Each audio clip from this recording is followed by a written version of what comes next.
tikagurana abantu bagafana kakahava. Hano batuga ko polisi yo mu gihugu cya Equateur ivuga ko yataye muri yombi abantu bane bitwaje imbunda bagabye igitero cyabereye mu mirwano y'Amasake, igitero cyicwemo abantu 12. Inkuru tubona ku cyamakuru Museke batuga ko amakuru avuga ko hafashwe intwaro n'imyenda y'impimbano isa n'iya polisi n'igisirikari. Byafashwe ubwo kwa gatanu polisi yasakaga mu ntara ya Manabi mu majyaruguru ashyira uburengerazuba bw'iki gihugu. Nyuma y'umunsi icyo gitero kibereye mu gace k'icyaro kitaruye gato umujyi wa La Valencia. Amashusho y'icyo gitero rero yatangajwe ku mbuga nkoranyambaga agaragaza abagabo bitwaje imbunda binjira haberaga mu mukino w'imirwano y'Amasake bagatangira kurasa, nuko abari baje kureba bakagaragara bagize ubwoba bwinshi, bamwe bunamye abandi bari gushaka uko bakwikinga abandi uko basohoka. Amakuru mu bitangazamakuru byo muri Equateur yumvikanishije rero ko abateye bari bambaye imyenda ya gisirikare y'impimbano ari abo mu gico cy'abagizi ba nabi gihanganye cyane nabo mu kindi gico abo bari bitabiriye kureba iyo mirwano y'Amasake.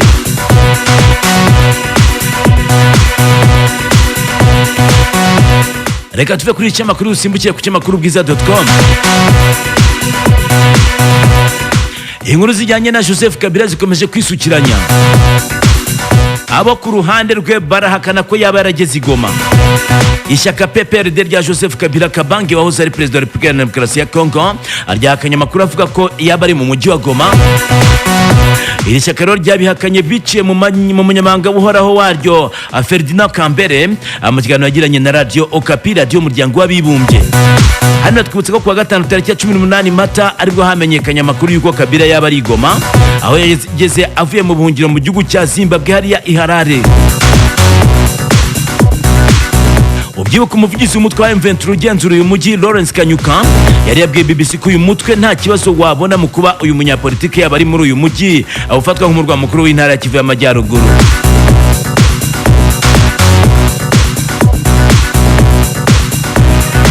Kinshasa itangaza icyemezo cyo gufatira imitungo yose ya Joseph Kabila yaba ifatika n'idafatika ndetse n'icyo gutangira kumugeza mu butabera. Uyu Kambere yanenze Kinshasa kuri biriya byemezo ayishinja guhimba amakuru adasanzwe ngo hagamije kuyobya rubanda. Uyu kandi yumvikanisha amakuru avuga ko Kabila ari i Goma nk'ibihuha, agira ati minisitiri w'umutekano w'imbere mu gihugu agomba kubimenya neza, yaribeshye cyane. Ese ninde wabonye n'amaso ye Kabila i Goma? Ninde wabonye amafoto yari muri uyu mujyi? Tubabajwe no kuba ubutegetsi buriho bufata ibyemezo bishingiye ku bihuha bwo bwabyihimbiye ubwabyo bigamije kubangamira ishyaka ritavuga rumwe nabwo n'umuntu ku giti cye nta bimenyetso bifatika bushingiyeho. Uyu muyobozi mu ishyaka rya Kabila avuga ko ubuyobozi bubabajwe cyane no kuba igihugu cyabo kiri kurindimurwa n'ubutegetsi buyobowe n'ishyaka rya UDPS no kuba bukomeje guhonyora amahame ya demokarasi.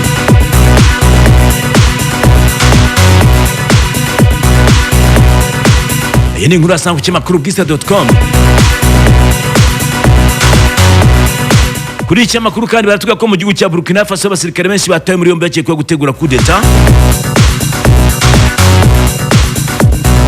Batuga ko mu cyumweru gishize muri kiriya gihugu aribwo hafashwe abasirikare bakuru benshi, babiri muri bo bakurwa ku mirimo yabo yo kuba abayobozi, nubwo nta tumanaho ryigeze rikorwa kuri iki kibazo. Abashyigikiye Perezida Traoré benshi bakaba bavuga ko kugerageza kwirika ubutegetsi ngo bagatunga urutoki abasirikare bari mu buhungiro ngo ari cyo kintu cyabaye muri kiriya gihugu. Muri bari abasirikare batewe muri yombi rero harimo komando w'umugenzacyaha Frederic Ouedraogo wahoze ayobora bato ya gisirikare.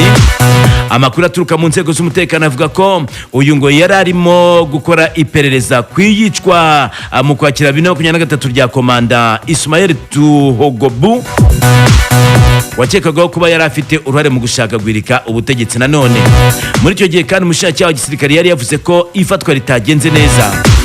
Kurande rwe Kapiteni Elise Tasembodo uzwi ku izina rya Liberateur de Seban, agwa n'umuyobozi w'itsinda ry'ingabo zishinzwe umutekano mu majyaruguru zifite icyicaro ahitwa Wahiguya, nawe yataye muri yombi igihe yarari Wagadugu umurwa mukuru, aho yari yitabiriye inama ya Etat Major. Byayivugiwemo bikaba bitarigeze bimenyekana.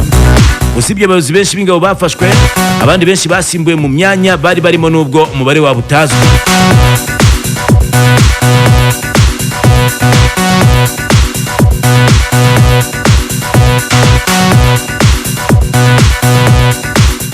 Vice Perezida wa Afurika y'Epfo yagabweho igitero. Vice Perezida wa Afurika y'Epfo rero Paul Mashatile yarokotse igitero cy'amasasu cyagabwe ku modoka y'akazi ubwo yari mu rugendo aherekejwe n'itsinda rimurinda. Hano batwa ko iki gitero cyabereye ku muhanda munini wa N12 ubwo yaratashye avuye mu nama y'ishyaka ANC yabereye kuri Birchwood Hotel ahitwa Boxburg. Nkuko byatangajwe n'umuvugizi wa Mashatile bwana Kate Koza yavuze ko koko iyo modoka yarimo Vice Perezida ngo yarashweho amasasu. Agira ati dushobora kwemeza ko habayeho igikorwa aho imodoka ya Vice Perezida yarashweho. Amasasu yayirasiweho rero ntabwo ngo yigeze agera kuri uyu muyobozi kuko ubudahangarwa bw'imbere mu modoka bwakoze akazi. Aho iyo modoka yari ifite uburinzi buhambaye buyirinda amasasu, nubwo amasasu yakubise ku kirahuri cy'imbere ngo inshuro nyinshi cyane, Mashatile we ntabwo yigeze akomereka.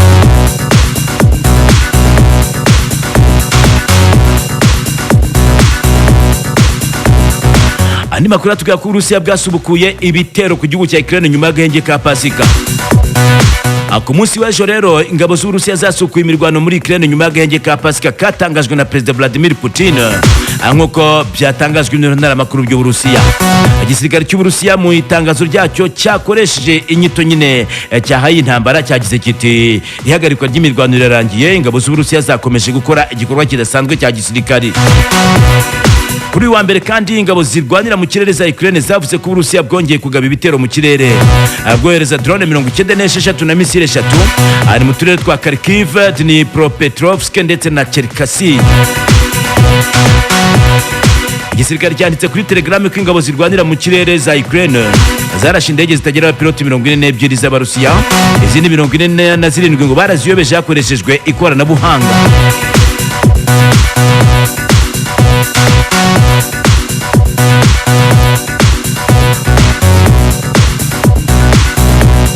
Ni amakuru yasohotse mu bitangazamakuru bitandukanye rero nanjye mbagenda nacishamo amaso nizera ko nawe babifunguye bimwe na bimwe ukagenda ureba.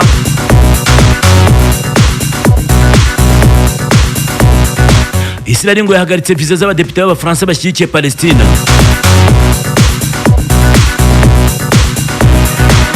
Ikinyamakuru Igihe.com kiratubwira ko guverinoma ya Israel yahagaritse viza z'abadepite b'Abafaransa bashyigikiye ko habaho leta ya Palestina. Itsinda ry'abanyapolitiki bahagarikiwe viza na Israel ririmo Depite Julie Ozene wo mu ishyaka riharanira kurengera ibidukikije, Depite Sumia Abrouaha ndetse na Senateur Marianne Margat bombi bo mu ishyaka ry'abakomuniste.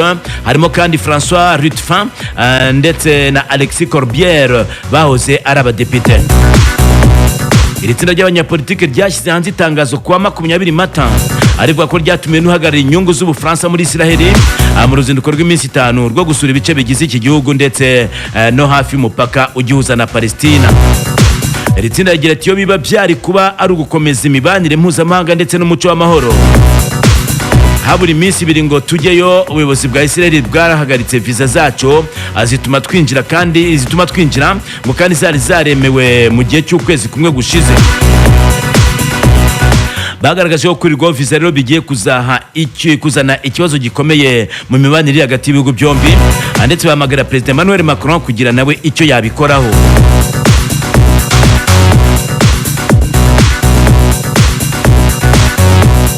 Reka tugaruke gato ku kinyamakuru Umuseke bagira bati Kiliziya Gatolika yo mu Rwanda yashenguwe n'urupfu rwa Papa Francisco. Archiepiscopi wa Kigali akaba na Perezida w'inama y'Abepiskopi mu Rwanda Antoine Cardinal Kambanda yatangaje ko Kiliziya Gatolika yo mu Rwanda yababajwe bikomeye n'urupfu rw'umushumba wa Kiliziya Gatolika ku isi yose Papa Francisco. Urupfu rwa Papa Francisco rero rwatangajwe mu gitondo cyo ku munsi w'ejo rero ku wa mbere wa Pasika saa 1:35 aho Cardinal Kevin Farrell yashyize hanze itangazo rivuga ko Papa yasubiye mu ngoro ya data. Mu ijambo ry'ihumure rero yatambukije kuri televiziyo ya Kiliziya Gatolika Patches TV yatangaje ko uyu nyiricyubahiro Papa Francisco yaranzwe no kwicisha bugufi ndetse no gukunda abanyantege nke. Agira ati tubazwe cyane no kubabikira nyir'ubutungane Papa Francisco, umwepiskopi wa Roma akaba n'umushumba mukuru wa Kiliziya Gatolika ku isi yose. Yakomeje agira ati biratubabaje, yari umushumba ukunda abantu, ukunda Imana, urukundo rw'Imana rukomeye yari afite, agakunda n'abantu cyane cyane abakene, intamenyekana n'abari mu kaga. Antoine Cardinal Kambanda avuga ko Papa Francisco asigiye abakristo gatolika n'abandi bose urugero rwiza rw'umwigisha nyakuri.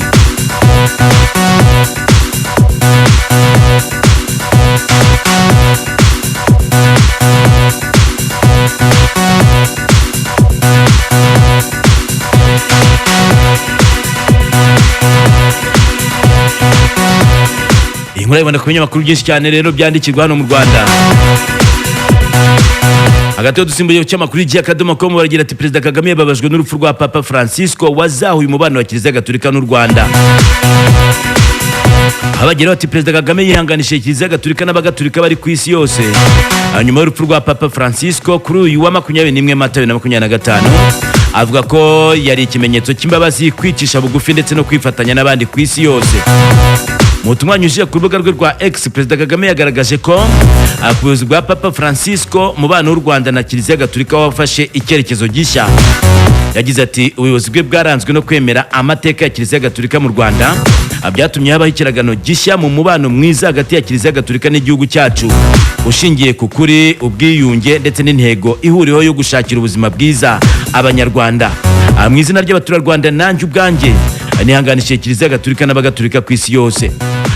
Hano batwibutsa ko Papa Francis apfuye asize umubano wa Kiliziya n'u Rwanda ukomeye, nyuma yaho aciye bugufi agasaba imbabazi ku ruhare rwa Kiliziya Gatolika muri jenoside yakorewe abatutsi. Hano kandi umunyamakuru atwibutsa ko kuva mu 1994 kugeza muri 2017 igihe cyari kibuditse mu mubano wa Kiliziya n'u Rwanda, abihayimana bashinjwa kugira uruhare mu rwango rwagejeje kuri jenoside yakorewe abatutsi, ndetse bamwe banayigizemo uruhare bica abo bari bashinzwe kubwiriza ubutumwa bwiza.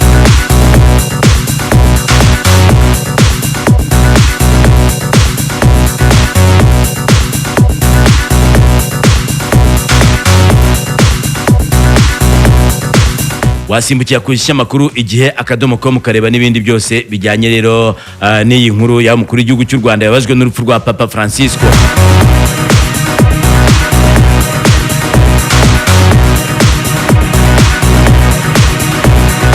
Hanyuma kandi tukiri ku cyamakuru Igihe Akadomo.com baragira ati Umunyarwanda azagaragara mu batora Papa bwa mbere mu mateka.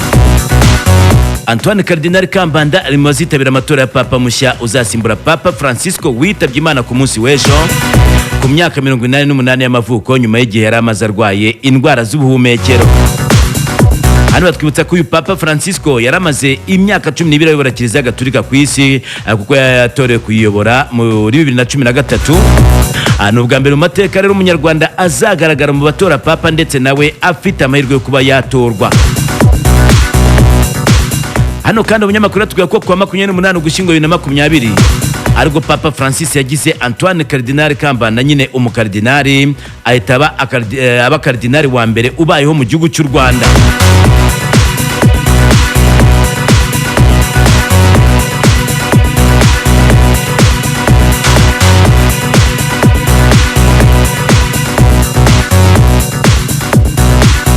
Ikinyamakuru Ukweli Times kiratujyana mu gihugu cya Uganda batubwira ko umubare w'ibasirwa na ya ndwara ya Mpox ukomeje gutumbagira,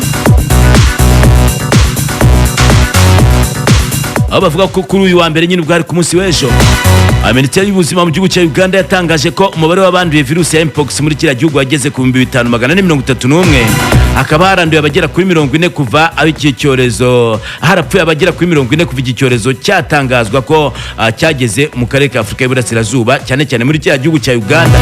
Raporo y'ibiro bya Minisiteri y'Ubuzima yagaragaje ko mu gihe cy'amasaha 24 gusa abantu 44 banduye ubwandu bushya, bagaragaza ko ubukana bwiyongereye ku barwayi binjiye mu bitaro bafite iyo ndwara. Uburwayi bwibasiye cyane cyane mu mujyi wa Mbarara, Kampala ndetse no mu turere twa Buvuma, Kalangala ndetse na Nakasongola. Raporo ya Minisiteri ikaba igaragaza ko abantu bafite hagati y'imyaka 25 na 29 aribo bibasiwe cyane n'iki cyorezo cya Mpox.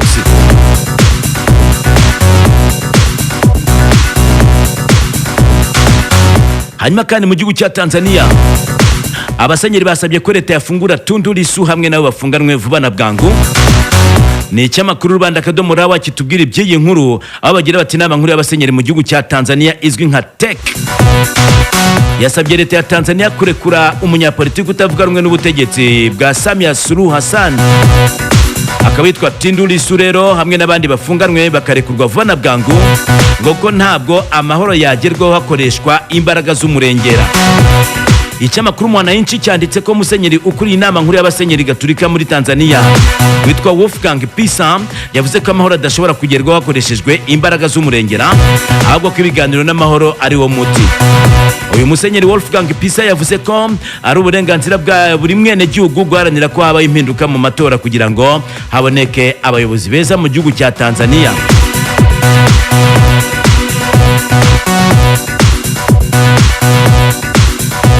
Ikinyamakuru Imvaho Nshya kiratubwira ko i Muhanga bavoma amazi mabi yo mu mugende bakoresha itiyo bashyigikiza igiti.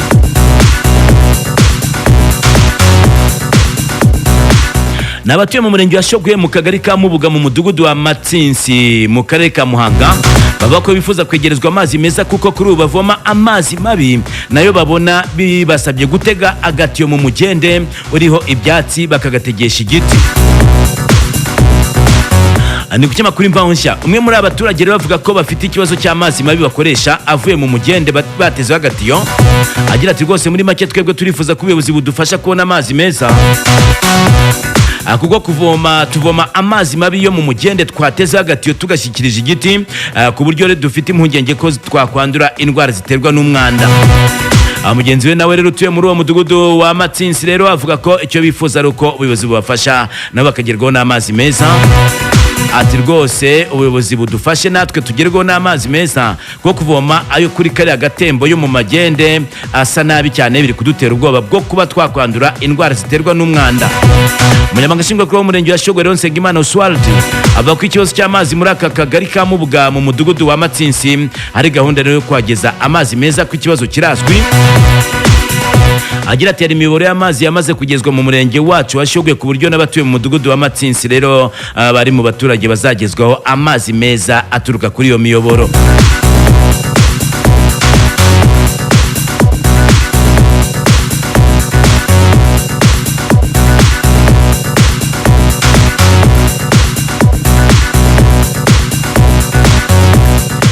Polisi ibukije ibigo bitwara abagenzi rero ko bagomba gufasha byihariye abanyeshuri bari gusubira ku mashuri. Abatuga ko kuva kuri uyu wa mbere rero tariki 21 Mata aribwo abanyeshuri batangiye gusubira ku bigo by'amashuri gutangira igihembwe cya gatatu cy'umwaka w'amashuri wa 2024-2025 mu turere dutandukanye tw'igihugu cy'u Rwanda. Polisi y'u Rwanda ikabasabye abo bireba bose cyane cyane ibigo bitwara abagenzi mu buryo bwa rusange, abayobozi b'amashuri ndetse n'ababyeyi b'abana gukora ibishoboka byose kugira ngo bikorwe mu buryo bunoze kandi butekanye. Hagendewe ku itangazo ryashyizwe ahagaragara n'ikigo cy'igihugu gishinzwe ibizamini n'ubugenzuzi bw'amashuri NESA, ingendo z'abanyeshuri biga bacumbikirwa ziteganijwe rero kuva kuri uyu wa mbere tariki 21 Mata kugeza ku wa kane tariki 24 z'uku kwezi.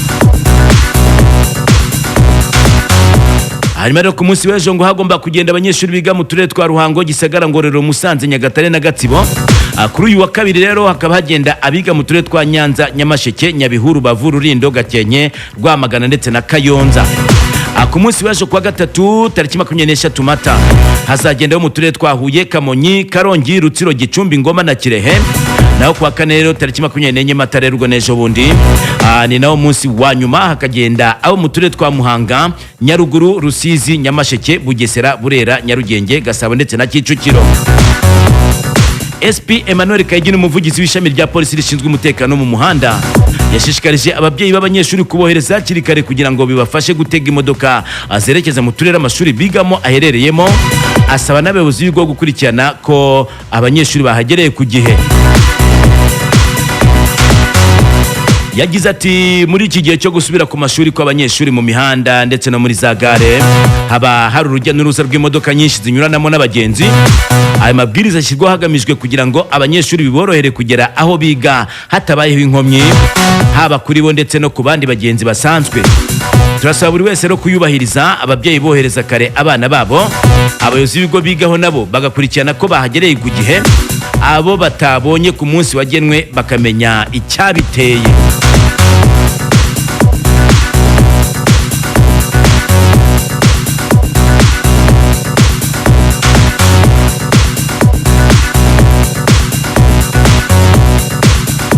aya ni amakuru yasohotse mu itangazamakuru bigiye bitandukanye, nkubwira ko Louise Mushikiwabo, William Ruto ndetse na Trump bari mu banyapolitike bashenguwe n'urupfu rwa Papa Francisco. Umunyamabanga mukuru w'umuryango w'ibihugu bikoresha ururimi rw'igifaransa OIF, Louise Mushikiwabo, kimwe n'abandi banyapolitike bakomeye ku isi, akaba yifurije Papa Francis witabye Imana ku munsi w'ejo kuruhukira mu mahoro, ndetse avuga ko yari umukristo nyakuri kandi washoboye kuzuza neza inshingano ze.